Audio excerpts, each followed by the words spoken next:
art lessons from Los Angeles, California, United States of America. American art lessons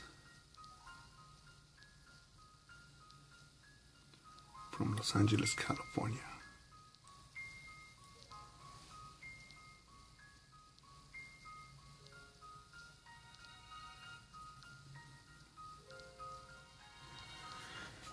I think all of us have a certain perspective on life, a unique perspective on life, because we all are born in a certain environment at a certain time.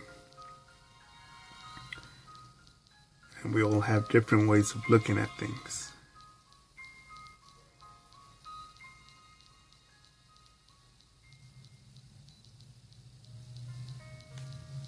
And in case you're on here because you're pursuing an artistic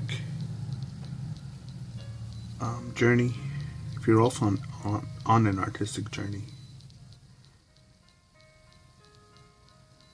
I think anyone could fucking show you technique. Bullshit you, pencils, color pencils, to this, to that. There's Bristol paper, sketch out on cheap regular paper, cheap drawing paper, on cheap copy paper to save money, and just transfer it onto Bristol paper when it matters for the final form.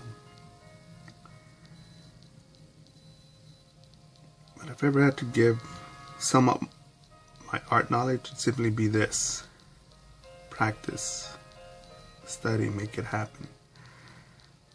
Copy the styles that you like, all of them.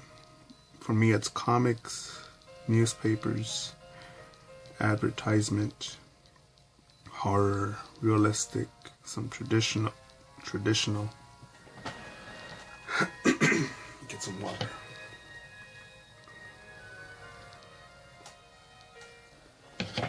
And many other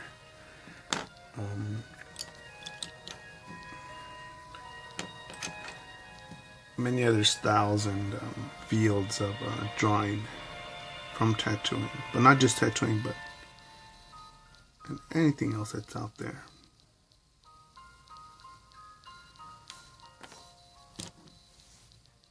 Me, I fucking hate stupid, boring ass landscapes. Who cares?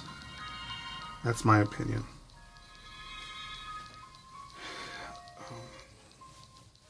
Because to me, the way I see the landscapes and just basic realism is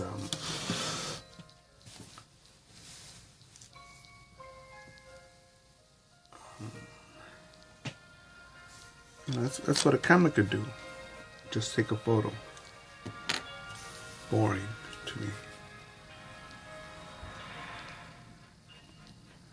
Now, drawing stuff like this, even though this is just fan art, I think, alright, what can I do? The original creators, I believe, Tim Burton. They're Tim Burton's characters from the movie Beetlejuice.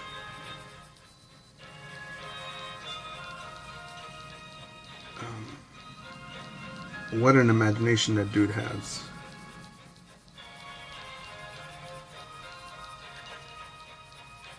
So,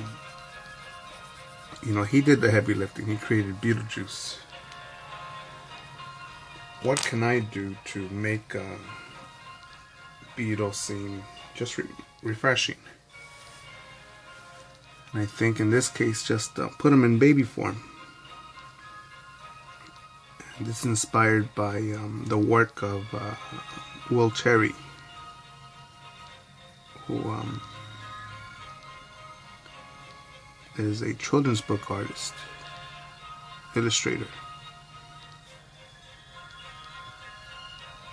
Then some people could say, oh, that's not art, that's not drawing, that's whatever, commercial shit, or other fucking bullshit excuse. I drove by the MoCA, Los Angeles Museum of Contemporary Art, or some fucking shit like that. Saw the $1 million rock sculpture, just a fucking rock. it's worth more than I'm worth. It's worth technically more than my entire collection of work, and it's just a fucking rock. You think that's legit?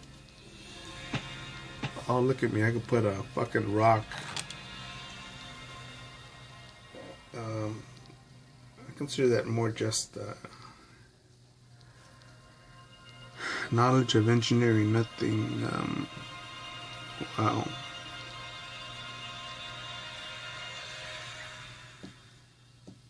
So, yeah, those are the pros, right? Telling me, yeah, I'm just creating fan art. Nothing, no biggie. It's not worth shit. Whatever.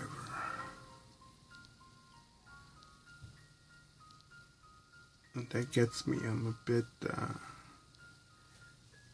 gets me a bit sidetracked, that thought, because some people could say, oh, well, all you're doing is just creating cartoons and comic shit, nothing really that's gonna last. And I think, really?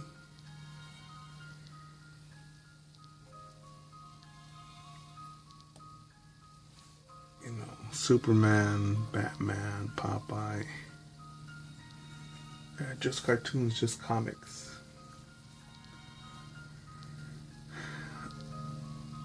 All these movies, not just Tim Burton, but other people. How do they inspire people creatively, passionately,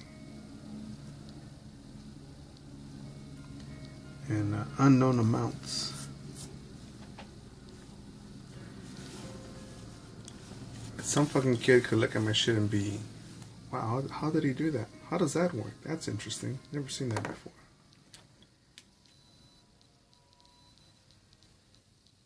And if I could tell a kid, look,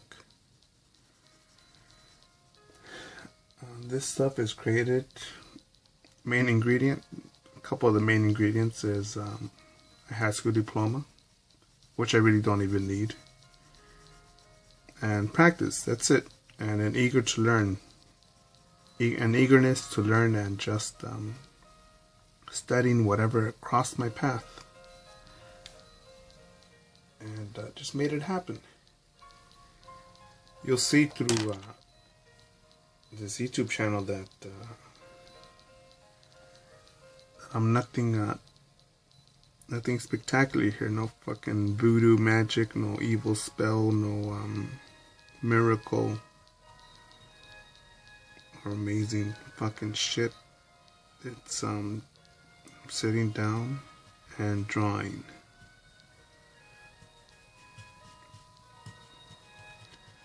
And you notice how and I believe it improves over time.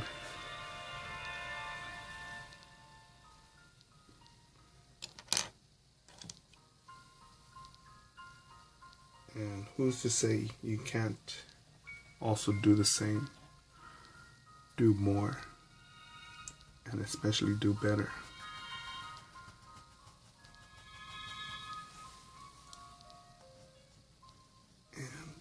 And I just want to see more creative people out there. More creativity, not just in illustrating, but in tattooing and airbrushing and cooking and architecture, design, writing, music.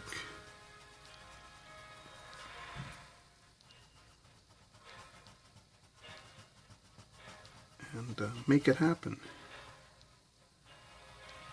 Make it happen.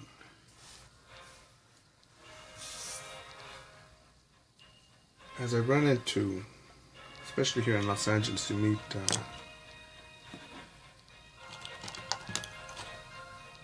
if you look around,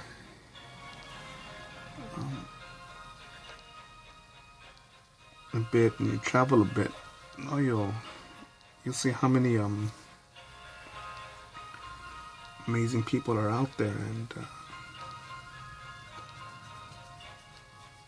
pick their brain and realize how that they're just normal. They're normal people, man. Normal people who just happen to be very stubborn and believing in themselves. and not quitting and making it happen.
And there's no specific time to study, to learn, to practice, to sketch, to draw, to trace, to paint.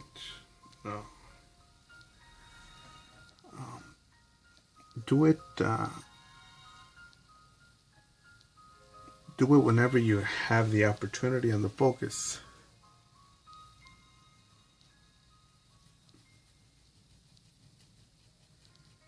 And I'll say the focus because there are times when I'm not in the mood.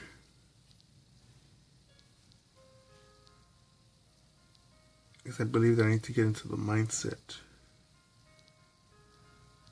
Especially when I make a video, I need to say something to the population of the world. So I need to, again, keep looking. I should look that number up, but it's around 7 billion, plus or minus a couple dozen, right? And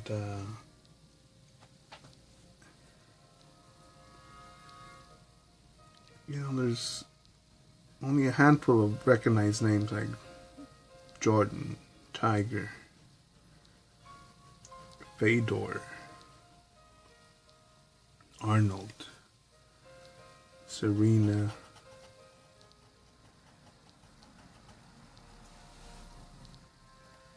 Trump.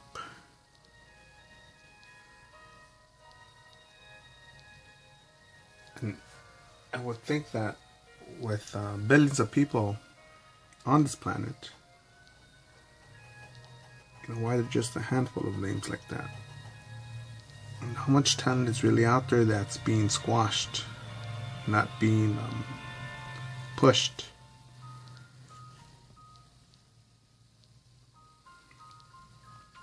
I'm just guessing here that someone with incredible talent who just says, not for me, man, that's nice, dude. I got a job, I got a wife and kids, I got other responsibilities, I gotta do this, I gotta do that. And you think, man, if their talent was shared with the world, wow, they could crush this guy, crush that person, crush him, crush her, defeat that company. And I wonder why they don't do that. Why do they let their talent, their technique, their invention, their product, or their service simply die? Or remain frozen in time.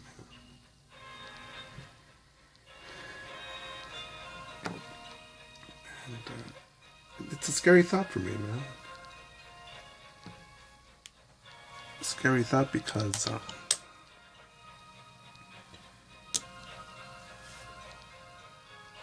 And I could have ended up there. Having a whatever sort of attitude. Let life be life. Whatever. It's alright. And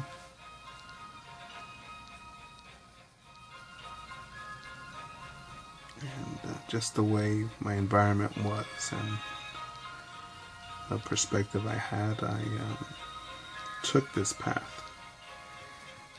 And there's no right way or wrong way of doing things, but I believe the antidote to suffering is having meaning.